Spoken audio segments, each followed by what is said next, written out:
우리에게 주신 하나님의 말씀은 신약성경 누가복음 4장입니다. 4장 31절부터 44절까지의 말씀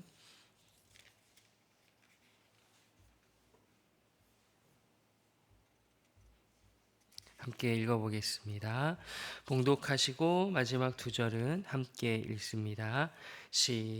함께 읽겠습니다. 4장 31절입니다.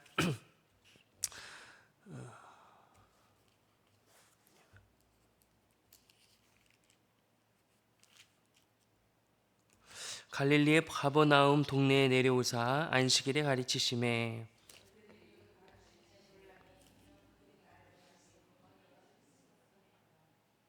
회당에 더러운 귀신 들린 사람이 있어 크게 소리질러 이르되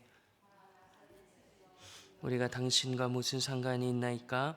우리를 멸하러 왔나이까? 나는 당신이 누구인 줄 아노니 하나님의 거룩한 자니이다. 예수께서 꾸짖어 이르시되 잠잠하고 그 사람에서 나오라 하시니 귀신이 그 사람을 무리 중에 넘어뜨리고 나오되 그 사람은 상하지 아니한지라. 이 어떠한 말씀인고 건의와 능력으로 더러운 귀신을 명함에 나가는도다 하더라. 이에 예수의 소문이 그 근처 사방에 퍼지니라. 예수께서 일어나 회당에서 나가서 시몬의 집에 들어가시니 시몬의 장모가 중한 열병을 앓고 있는지라. 사람들이 그를 위하여 예수께 구하니 예수께서 가까이 서서 열병을 꾸짖으신데 병이 떠나고 여자가 곧 일어나 그들에게 수종되니라. 해질 무렵에 사람들이 온갖 병자들을 데리고 나아오매 예수께서 일일이 그 위에 손을 얹으사 고치시니 여러 사람에게서 귀신들이 나가며 소리질러 이르되 당신은 하나님의 아들이니이다. 예수께서 꾸짖으시사 그들이 말함을 허락하지 아니하시니 이는 자기를 그리스도인 줄 알미러라.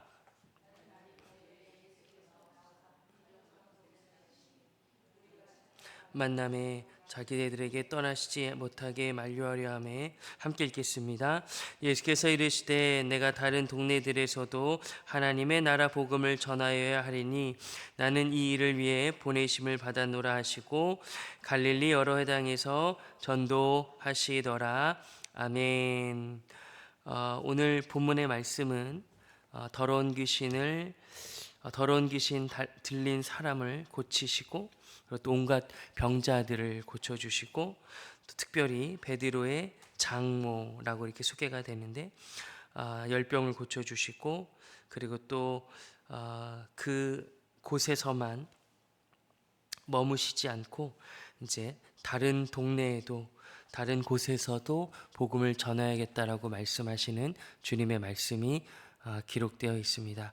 오늘 본문의 말씀을 보면 특별히 한 가지를 이 저자는 이 본문을 마주하는 하나님의 백성들과 오늘 이 아침에 주님의 말씀 앞에 선 우리들에게 전해주고 싶은 것이 이것입니다.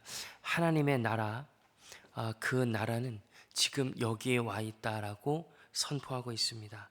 특별히 예수 그리스도, 그리스도라는 말은 기름 부음을 받은 자다라는데 구약성에 가보면 세 직분의 세 가지 모습의 사람이 기름 부음을 받습니다.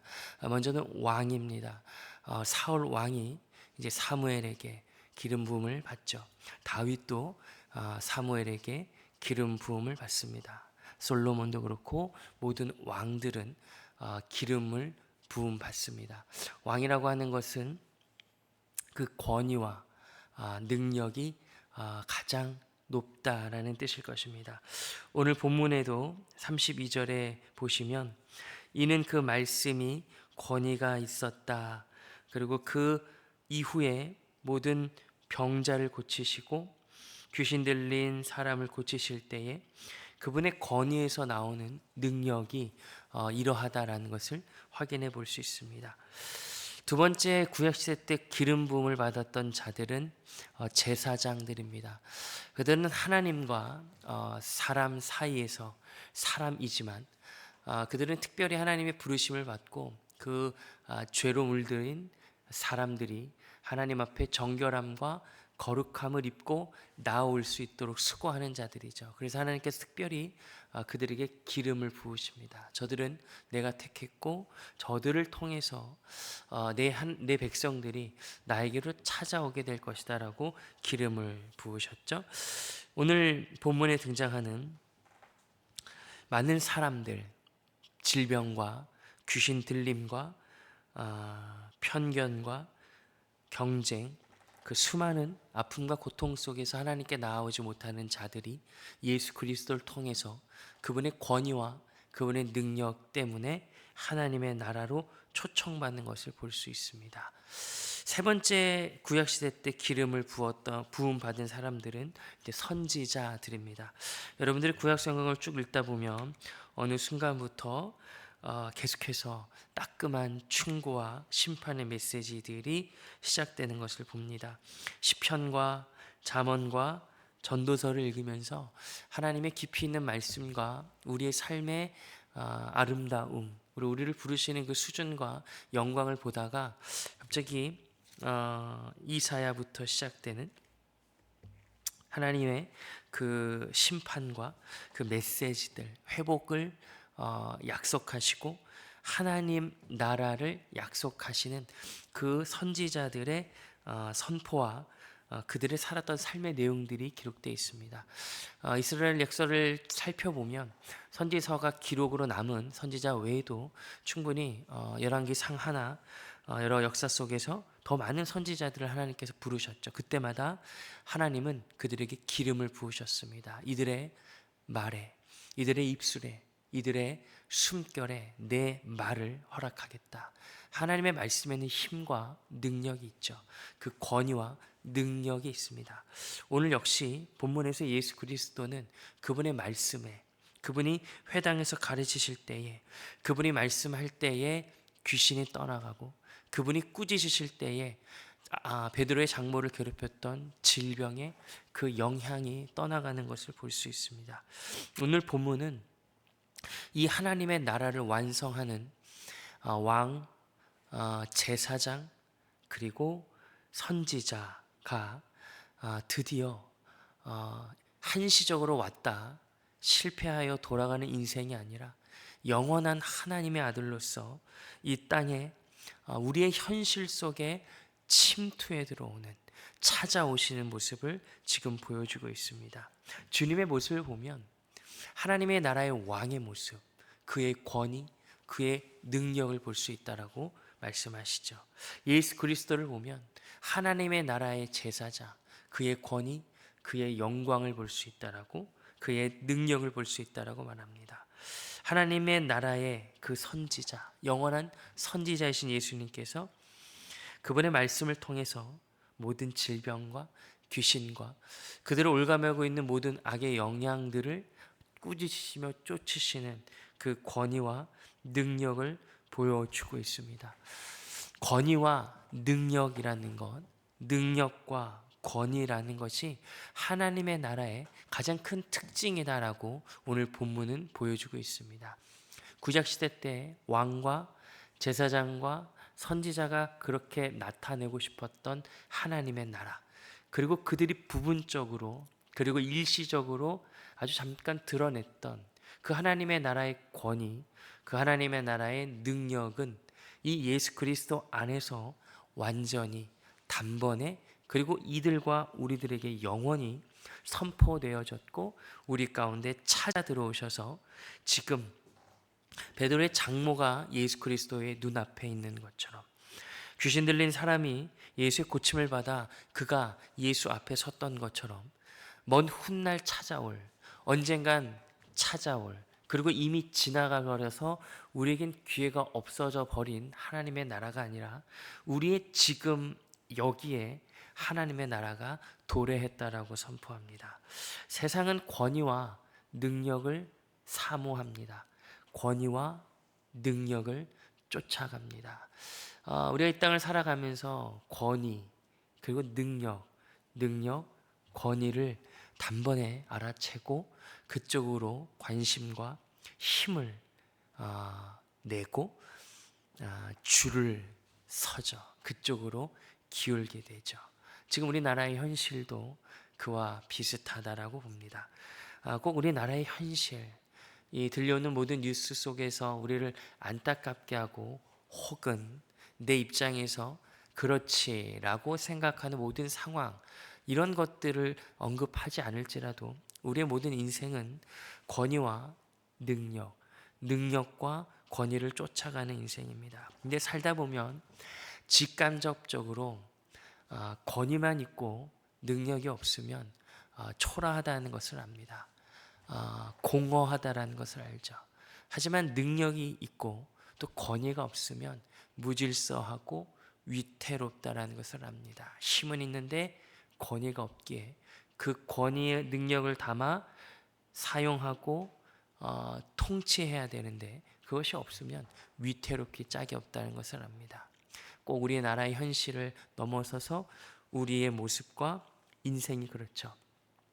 하지만 오늘 예수 그리스도 기름 부음을 받은 하나님의 아들이신 예수님은 그 권위와 능력이, 그 능력과 권위가 완전하며 영원하며 우리의 생각과 수준을 넘어서는 귀신이 쫓아나며 보이지 않는 세계에서 그 권위와 능력이 힘을 발하고 열병이 걸려 자신의 어머니가 아파하는 그 눈에 보이는 인간의 아픔과 슬픔도 회복시키는 영원한 능력과 영광, 그리고 권위와 그 지위가 이분에게 있다라고 말씀하고 있는 거죠. 그분의 권위는 하나님에서부터 오는 권위입니다.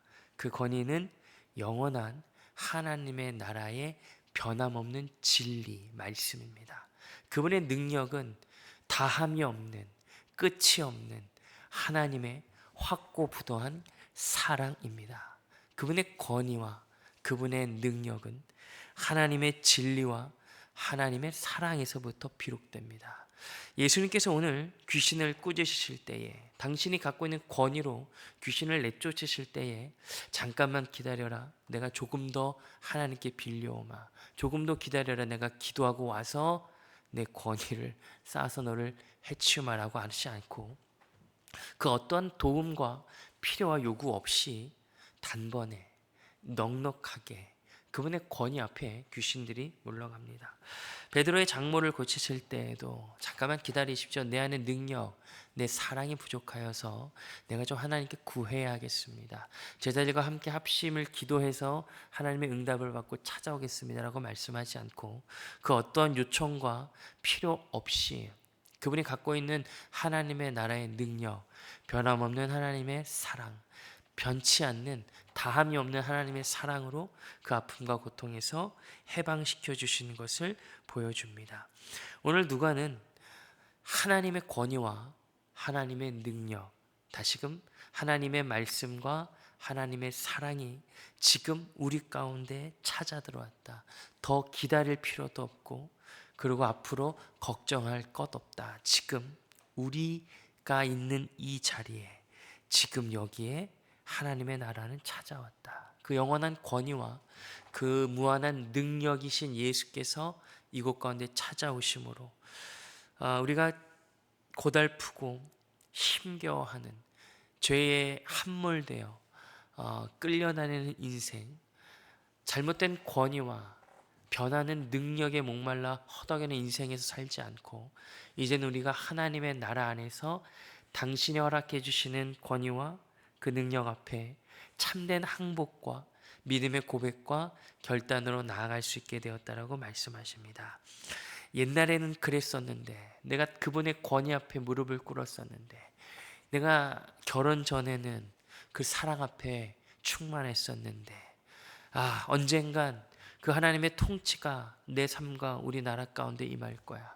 그분의 넘치는 사랑이 우리를 회복시켜 주실 것을 믿어도 좋지만 우리는 늘상 이런 과거와 미래에 향한 이 신앙에 대한 적용으로 게으름과 그리고 탓을 돌리는 데 사용하기 쉬운 사람들입니다. 그럴 수 없다라고 오늘 하나님께서 말씀하시죠.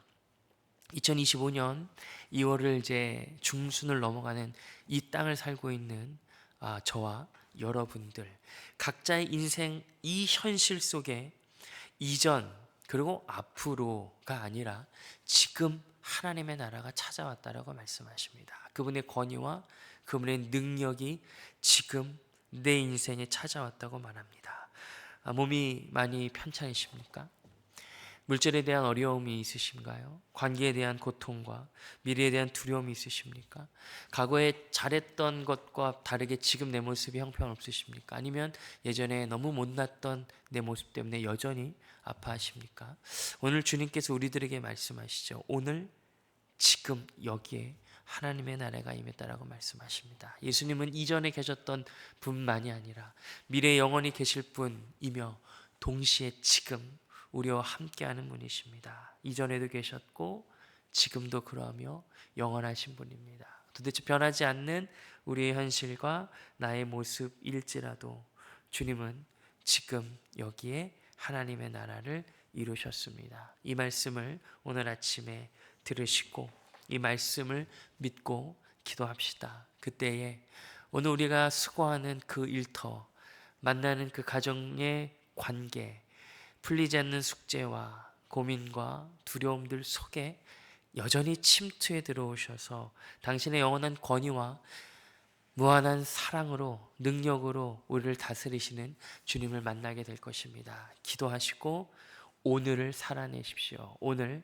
지금 여기에 하나님의 나라가 임했습니다. 기도하겠습니다. 하나님 아버지 감사합니다. 하나님의 나라가 오늘 여기 임했습니다. 어제를 그리워하지 않게 하시고 내일만 바라보지 않게 해주십시오. 지금 여기 오늘 우리에게 임하신 하나님의 나라이신 예수 그리스도의 권위와 그 능력 앞에 믿음으로 항복하여 우리의 삶을 통해 예수 그리스도의 놀라운 하나님의 나라의 영광이 나타나게 하옵소서. 예수님의 이름으로 기도합니다. 아멘.